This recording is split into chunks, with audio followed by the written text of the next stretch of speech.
family, friends, strangers, we are gathered here today to mourn the almost loss of the great Broadway actress KRISTEN Chenoweth. Excuse me, I'm sorry. Almost. Yes, almost. Hey y'all. KRISTEN! KRISTEN? You're okay? I thought you died. Oh my gosh, it's KRISTEN, guys. No, I'm not okay. People have died, and I almost died. Oh my gosh, KRISTEN, what happened? You see, in 1977. 1970, so you're in your 50s now. Back then you were... I was 8. 3 little girls died. Murdered. Oh my gosh, how did you survive? Were you there? Did you know the killer or the girls? I was almost there. I'm sorry, almost? See, I knew one of those girls. Oh, okay. Was she a friend or family? No. No. Almost. Almost?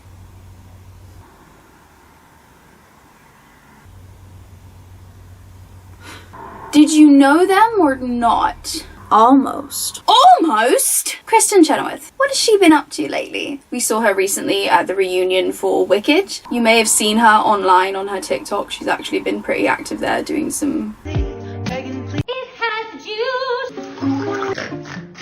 interesting things. I saw this one and I thought, wow, what an ally. Gay rights. And then I learned she'll hit a high note for anything and I felt a little less special. When you put cheese on your boyfriend's pasta. Of course, she never fails to remind you of her achievements online, from her $1.7 million home, although that is just the one that she's renting out in Beverly Hills, so I don't know. It turns out the countless Wicked TikToks are not enough of a reminder. You might know KRISTEN Chenoweth from Wicked, maybe Glee. You would know her from A Good Man, Charlie Brown, or Holiday, I believe, which was on Netflix. She was in Witches. I personally know her mostly from her Descendants role. No one else could deliver that line. But there is another, more recent KRISTEN Chenoweth project for which you might not know. She's not often recognized for this one, and I would like to bring even just like a morsel more attention to it, because I mean, KRISTEN wanted some attention, I think, from it, basically, so I think I'm doing a service here because she failed to promote it on any of her social medias. I wonder why.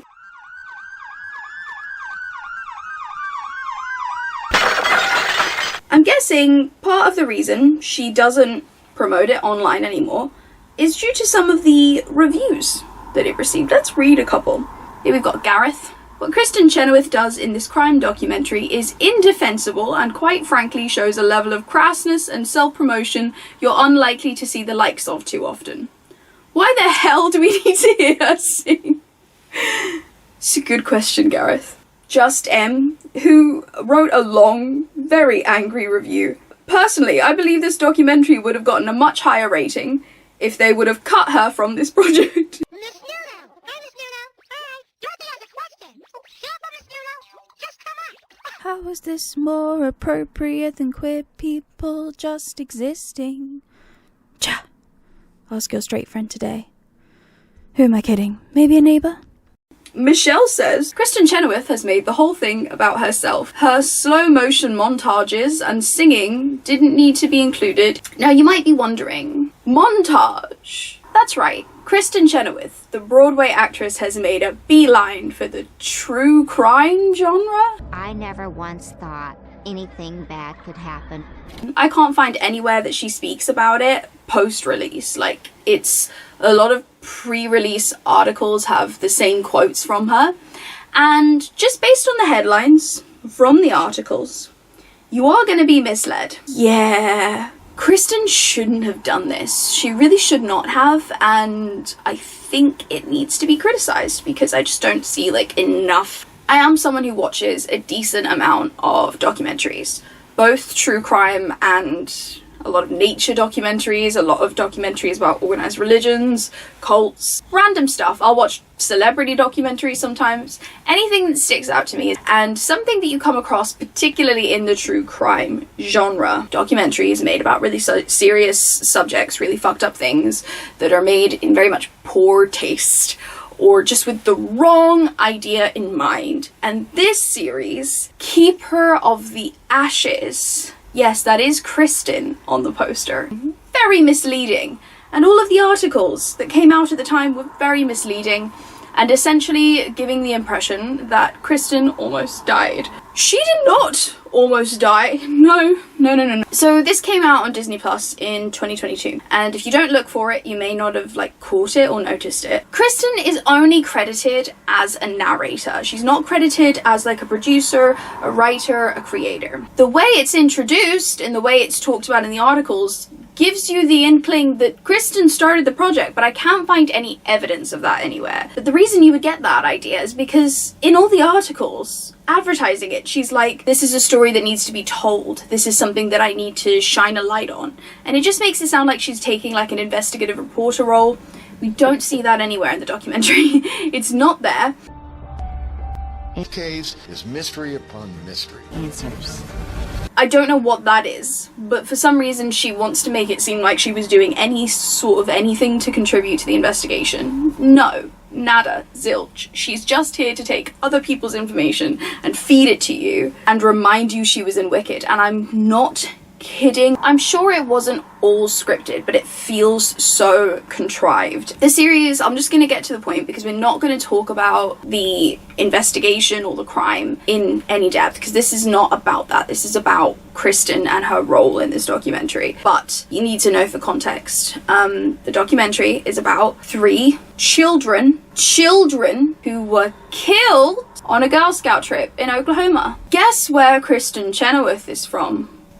Oklahoma. So let's dive into this. At a certain point, as you watch the documentary and you've seen enough of Kristen, you've heard a lot of the things she has to say, for me, it was within the first 2 to 3 minutes that I found myself going, oh no, is this a little fucked up? This feels kind of fucked up.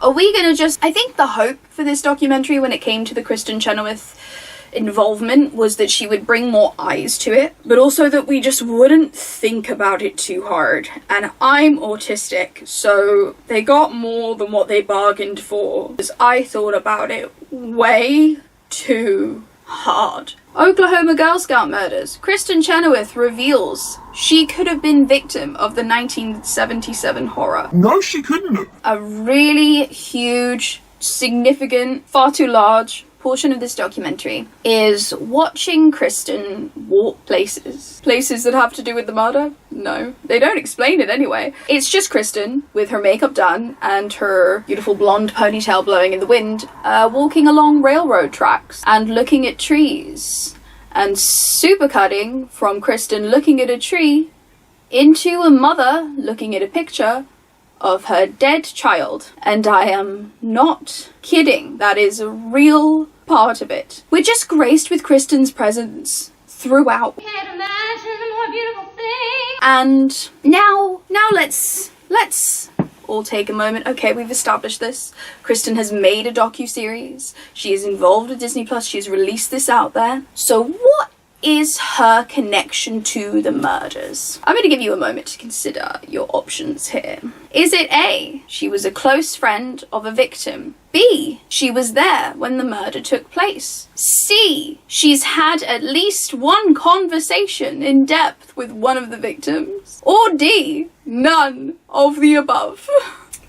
Kristen, could you tell us why you were in this documentary? Should have been on that trip, but I had gotten sick, and Mom said you can't go. Kristen's connection to this horrific, disgusting crime. Kristen was a Girl Scout in Oklahoma at the same time, so she was around that age. She was almost on the trip where the girls were killed. Almost. She didn't go. She wasn't there. The information she got would have all been from the newspapers at the time, so she was really no more connected than any other child in Oklahoma. Other than, wait for it, now this is really important, 1 out of the 3 girls she knew. And when I say knew, I mean they went to the same school, and sometimes they would nod at each other in the hallway. Sups in the hallway. Like, that's not... So she didn't know any of them. One of them went to her school, and she was almost on the trip. That's her connection. Shoulda, woulda, coulda been on that trip, but I had gotten sick, and my mom said, you can't go. And that is why we need to interview Kristen. Love slipped in. Before we interview any family members or friends or police involved in the actual situation. This happened. There's no closure. There's no pretty red bow at the end. First, we need to interview Kristen so she can tell us about how it still haunts her in her $1.7 million house. And every time we listen to Kristen say shoulda, woulda, coulda been on that trip, which is multiple times we hear her say this. Multiple times we hear the same sound bite. Shoulda, woulda, coulda been on that trip in intros, in cuts between, it doesn't matter. Underneath that is dramatic violence. It's not the time or the place. It's a huge red flag for me anytime I'm watching anything true crime and I start to hear, instead of a soft, barely noticeable background music, or preferably very little to no music, instead they put in dramatizing, sensationalizing, emotion evoking music, when it's like, when we're dealing with real people that died, you don't need to do that. Another part of the documentary I found incredibly jarring, and keep in mind what we're going between from these parts with Kristen: an interview with a detective, with a troop leader, a family member who were directly impacted by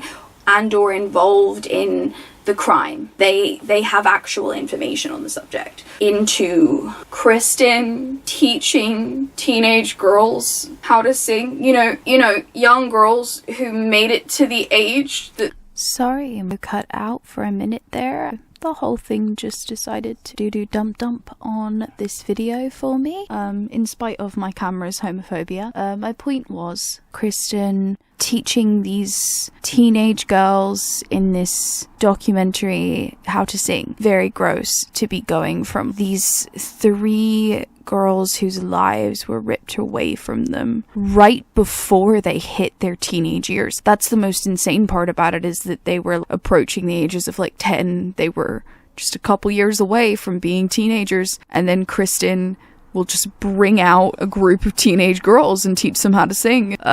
Not that they're in the room. The family's obviously not there when this happens, but I just think about them watching the documentary afterwards and being like, did that need to be in here? Did we need to see KRISTEN CHENOWETH looking at a silver-plated sign of her own name in her own theatre for the frickin' KRISTEN CHENOWETH Broadway boot camp? Did that need to be in the true crime documentary? I don't know, Kristen. I think leave that for your TikTok page. Don't bring that here. That's really sad. Yeah, they'll get Kristen to bring them into a new space and interview them again, because I guess Kristen wasn't that involved in the making of the documentary, as I said before, even though she opens it by basically saying that she's here to find answers and to find the truth of what happened to these girls, but then she doesn't do anything. She doesn't do anything. It's so weird. She's just there. She makes one of the detectives on the case drive out, show her where one of the bodies was left, and then she just kind of looks at it. And they just kind of talk about how the tree hasn't really grown since, and I'm like, so we're just showing it to Kristen? Is this the whole point? Is he came all the way out here just to be like, it was there, Kristen? And she was like, get a shot, guys. What? She's really not needed in the documentary at all. If anything, she cheapens it and she takes away from what it could have been, because there are parts of it that I think are very, very well made. When you talk about the parts that are separate from Kristen, something that I think is very telling in the documentary that Kristen says is, and she would have been 8 or 9, I think 8 when this happened. Learning of these murders is when she realized bad things do happen. But I came to learn what murder was. And maybe this is just because I had a different childhood, but it is so interesting that someone else's tragedy is what wakes you up to the fact that there's tragedy in the world, and then you go on to become like a millionaire and you just are haunted by the deaths of these girls you didn't know for all these years, so much so that you had to make a documentary that you weren't particularly involved in. You just had to be in one and talk about it. It's almost like, and forgive me for saying this because I know it's quite crass and it's quite dark to look at it this way, but this is what I took from it. This is the message I took from the docuseries, especially from Kristen's perspective, was it kind of felt like Kristen and the producers and the creators were all sitting there looking into the camera and going, guys, I know it's so sad that these 3 girls actually died and they're actually dead, but what if it had been Kristen? I could have been one of them. What if we hadn't had Glee? What if we hadn't had Glinda? Oh God, what would we have done without her showing up in Holiday and hitting high notes and putting cheese on her boyfriend's pasta? What would we have done as a world, as a society, if Kristen had died that day instead of one of the not famous, not rich, not well-known girls who never had the opportunity to do anything like that? And that's the energy I get from this documentary, is that they're looking at us being like, what a tragedy it would have been if it had been Kristen. And it's like, guys, we don't need to do like what a tragedy it would have been if it had been. It is a tragedy. It's a sick, disgusting, horrific tragedy that you are profiting off of now and putting your face on and singing in. Ooh. Like, it's crazy for Kristen to have more screen time, it seems, talking about her grief and her impact on her life than the people who knew the girls. I feel like there probably would have been way more people they could have interviewed, which makes it even worse that there's so much screen time spent on Kristen. She doesn't have an emotional stake in it,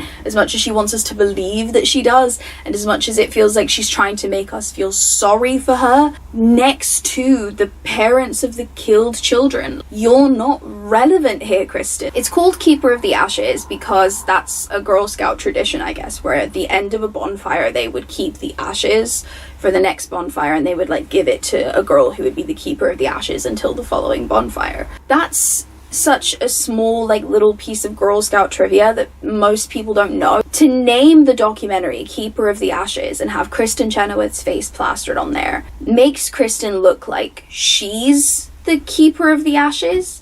And because the first thing you get from it is that it's about 3 murdered children, you think to yourself, is Kristen keeping the ashes? What? And that's clearly on purpose. Like, they must have thought, oh, well, that'll get people clicking. What? This all happened at a camp that she almost went to. Like, is that how we do things now? I was almost involved, therefore now I get to have a take. Seems kind of weird. Walking through the railroad tracks and she's going, you're blessed with my presence. Yes, I will use my fame to elevate the voices of only if I can walk on the railroad tracks in my leather jacket and my high ponytail over dramatic violins. I haven't had a high-def camera filming me in a while. Let me get these angles. I could have been on that trip. Screen time is wasted on Kristen saying the most useless sentences. At one point she says, if I had grown up someplace else, I wouldn't be who I am.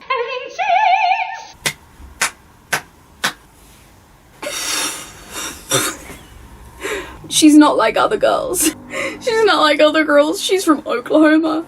She's not like other girls. She's Glinda. She's not like other girls. She almost went on a Girl Scout trip.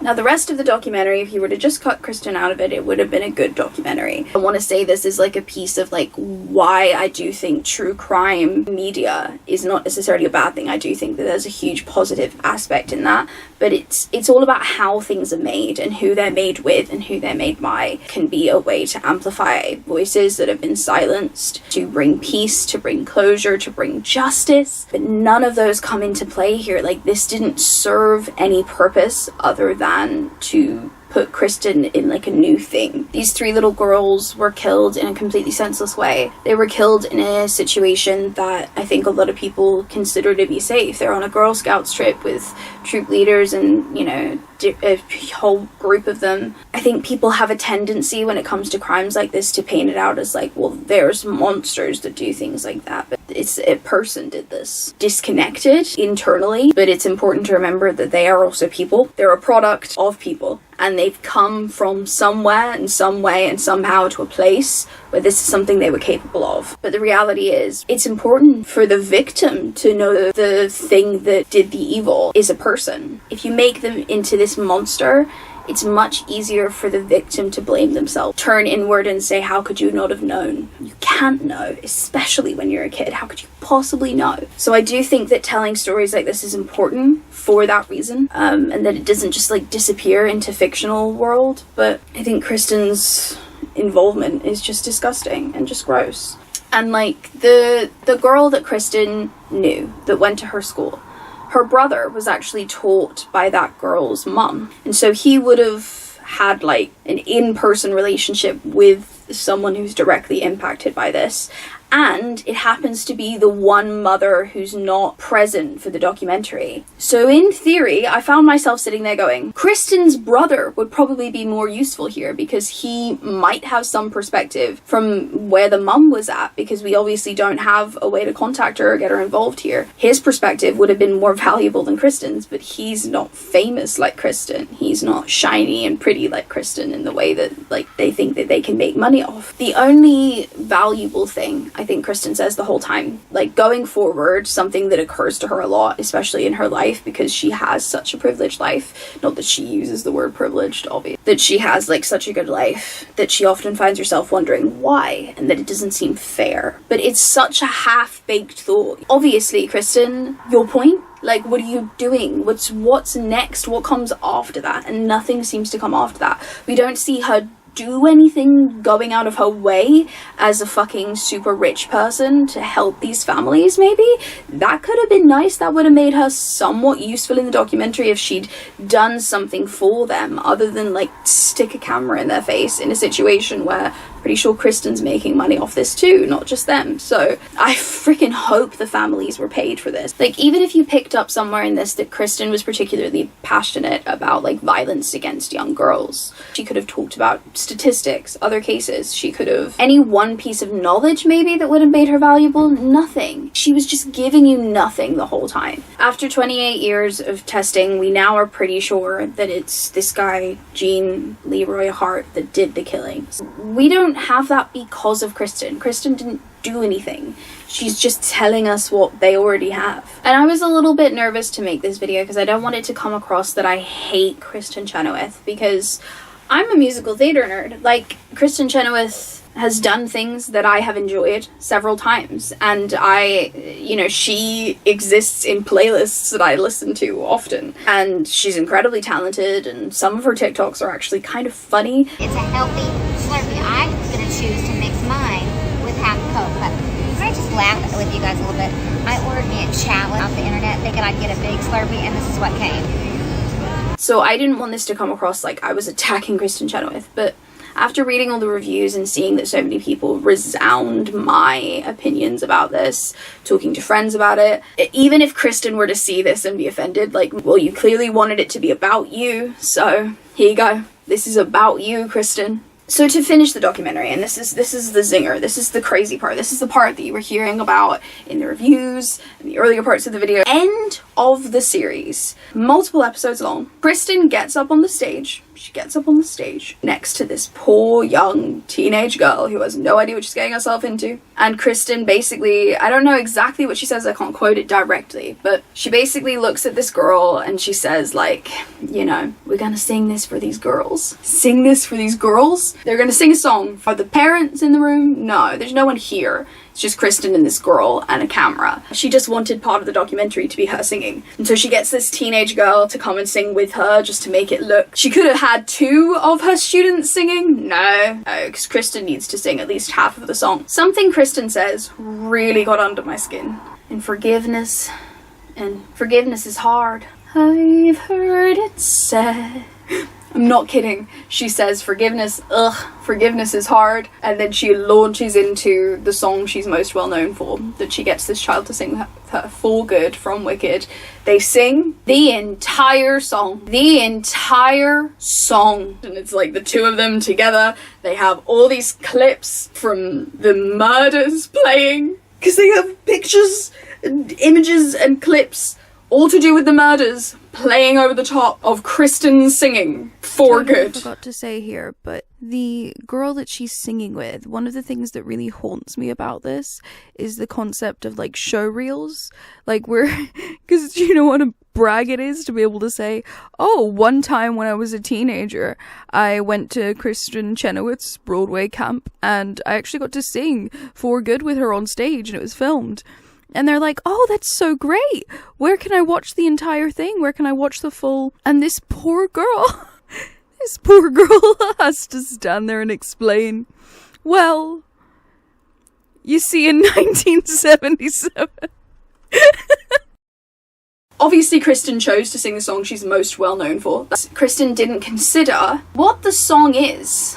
The song is Kristen's character, Glinda, saying goodbye to this like close friend, and they're saying, because I knew you, I have been changed for good. In a documentary about these dead girls, Kristen didn't know. If she was like a close personal friend of one of these girls, it could have been a really, really emotional, heartbreaking time. If the parents were in the audience listening to the song, if the girl she was singing with knew these girls, you know, even though it probably still would have come across as kind of icky, it could have had like an absolute morsel of meaning. And it didn't, because they chose to do it in the way that they did it. In summation, I think Kristen Chenoweth here today in 2024, based on the videos I've seen of her online, I think she knows in her soul that she's not relevant anymore, but she's grasping at straws left and right. I mean, Slurpee straws. For some reason, she's got this weird fixation on Slurpees, which is fine, but I don't get why so many of her like TikTok videos are her being like, let me get a Slurpee, let me get a Slurpee. Is she sponsored? I don't know. It feels weird. For some reason, every time I see her doing the Slurpee things online as well, she has this pink cup and she calls it her simple modern cup. Her simple modern cup. If anybody knows what that means, please tell me below. I'm Kristen Chenoweth. Of course I kept my crown from when I was Miss Oklahoma City University in 1991. I'm Kristen Chenoweth. Of course I have one of my album covers hanging in my hallway. Of course I have a Louis Vuitton bag that's made out of music notes. Duh. I'm Kristen Chenoweth. Of course I have a pink director's chair. Anyways, that's like everything I wanted to say. If you enjoyed this video, please do whatever you feel. You'll subscribe if you enjoyed it. You won't if you like it. You do your thing. I hate this. This is horrible. Bringing something we must learn, and we are led to those who help us most to grow if we let them, and we help them in return.